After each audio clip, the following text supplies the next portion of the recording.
ketakwaan ke Allah. Taman ni takwa ke Allah. Orang ni kamu lah takwa ke Allah aman. Sahabat kamu apa nyaman.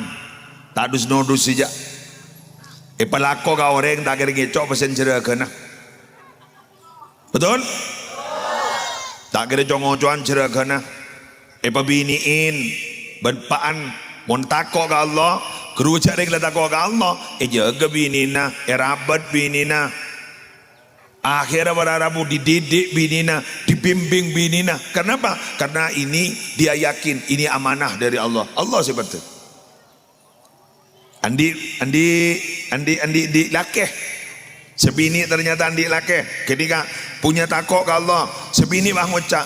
Arya tang tugas rebeni tang tugas ongguna rakora sasasa atana hari jangan monjan ingin mau fikih enjan tugas seselake tapi jak engkau dia menerima amanah engkau setia lah kadung eka bini bentang lake hari sebagai pengabdi engkau kadang lake lebur wandai sesosari si bunyak makeni arpu menang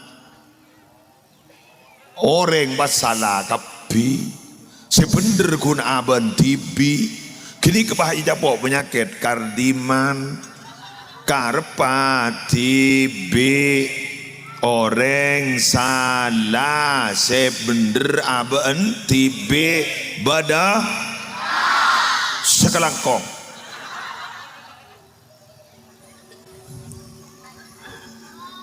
banyak nih kak monoreng tiga nih kak karena tibi nih kak kelanon nih tak tiba ada orang saya kanja sengka betul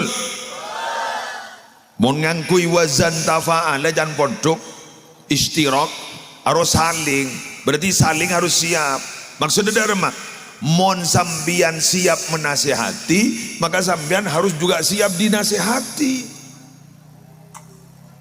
ini kan mon kun menasihati menolak tidak siap dinasihati apa jadi Pangoca, apa? Engkau salah. Iba tahu le salah di. Ada yang gulaban sambian jat kena na salah. Kan dia kocak mahallul khata' wan nisyan. Al insan mahallul khata' wan nisyan. Orang nikah kena na salah, ben kena na lupa.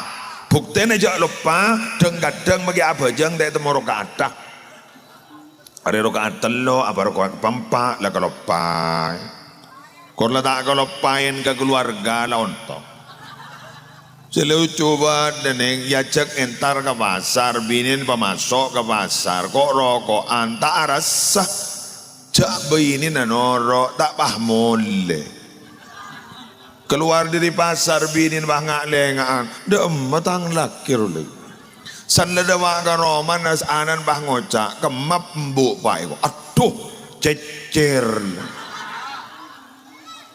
cecere kamu mai gua cecere pasar bingi gua mamolem yang mai gua kalau paen pas anan bangocak apa tak bela kriai gua apa tak gena beni tak gena jantu wajarnya banyak mikir kalau paen nih tapi mau ngakan tak kalau paen beda alarm merowolan mau ngakan tau sajam jauh tabu dibi siapa nyecrot lapar mari ngakan boleh lah temu cerot akhirnya lapar ngakan boleh mari sini kan ngakan alhamdulillah muang boleh Nabi Muhammad je pun cara sekoni maka saya buang juga sekoni okay. Pandai bila panambian jok punya jadi saya buang punya tulu apal songai aduh ya lari ya boleh ayo takut